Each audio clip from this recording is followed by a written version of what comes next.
participate in sports, don't we? Yes, and if you are out there and you've got one or two or several that do after-school sports, it's hot out, right? We know that. But what's the best way to keep them hydrated and safe during this hot, time of the year? Sure, and high humidity too during the monsoon. And what kind of food should they eat before and after practice? So Claudia Thompson, nutritionist at Arizona State University, is here. Thank you. Nice to see you. Nice to see you. Okay, so It's really important for when we're looking at dehydration, when we're considering kids, because they do dehydrate faster than adults. Oh. They're not able to regulate their body temperature as much, and then they also produce less sweat.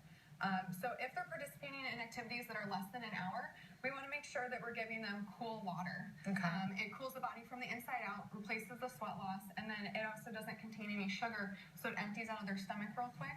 And that way they will not, they won't get nauseous, they won't get sick on the field, because we want to avoid that as or well. anything like that. If it's a sugary drink, it'll retain.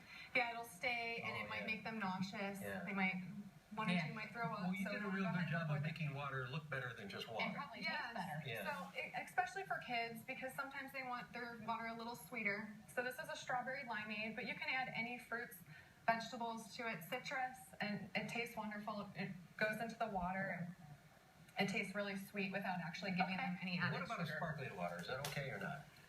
A sparkling water would be fine. It's carbonated, so we might want to wait until after the activity is over. Okay. Just, again, the stomach It might make upset. their stomach. Okay, and you brought some other Yes. drinks. So if they're participating in activities that are longer than an hour, we want to make sure that we're replacing carbohydrates and electrolytes as well, not just fluid. So if regular sports drinks, they're formulated for those activities, so it is an acceptable beverage for them while they're participating in the activity. Okay. We want to make sure they are drinking water throughout the day. We don't want to add additional calories into their diet. We just want to make sure it's for the activity itself. Okay.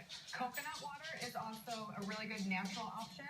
It's been shown to actually replace fluid as quickly as the sports beverages. Okay. Another way to do this is snacks, either during, after the game. Fruit, bananas are really high in potassium, so we want to replace that during their activities. There's a lot of fluid in the fruits too, right? Yes, Yeah. exactly. And then celery, that's another reason it's a good option. It's packed with water, and if you put peanut butter or almond butter on it, it'll help replace the salt loss. Yeah, who doesn't love that? Oh, Right? you love the I almond just love butter.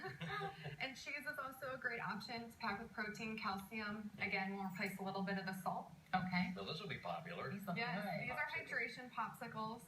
They're 2 ingredients. They're very easy to make. It's just 1 cup of frozen mixed berries and 2 cups of coconut water. That's it, blend it up, Yep. and then put in the little molds? Yep. Oh, that's You easy. can do that. I love Yeah. that. Yeah, they're really delicious. My husband had them over the weekend. Good for getting veg for them, right? Big kids too. And this? Yeah, so parents have a rough time getting home late from sporting activities and making sure their kids get a healthy meal when they get home. So this is a whole grain quinoa black bean salad. It's packed with protein, fiber, plant-based protein. Will make them full, keep them happy throughout the evening, and it's also packed with potassium because of the avocado, Okay. which is great to replace after their sporting events. Okay. Yeah, I notice when I eat a lot of salads, I have a lot. You're consuming a lot more fluid, a lot more Fluids, liquid, right? Yeah. Oh, All right. interesting. Okay, and you have a blog, right, where you share some of Yes, these so recipes? the recipe for this quinoa salad is on the blog. I also have one for the popsicles tonight, but again, it's super easy, 2 ingredients. Okay, where do we find you? It's Where is that? ClaudiaInTheKitchen.com. You can also Claudia. find me on Instagram and Twitter as well. Okay, ClaudiaInTheKitchen.com. wonderful. Well, thanks for leaving the kitchen for this few minutes. Yeah, you're welcome. I'm going to try some of these out. I'm going to make those popsicles. Thank you, Claudia. Thank you. Thanks. All All right. right, let's see what else is going on here. So we've been so busy. I know we have. A police department in Utah alerted to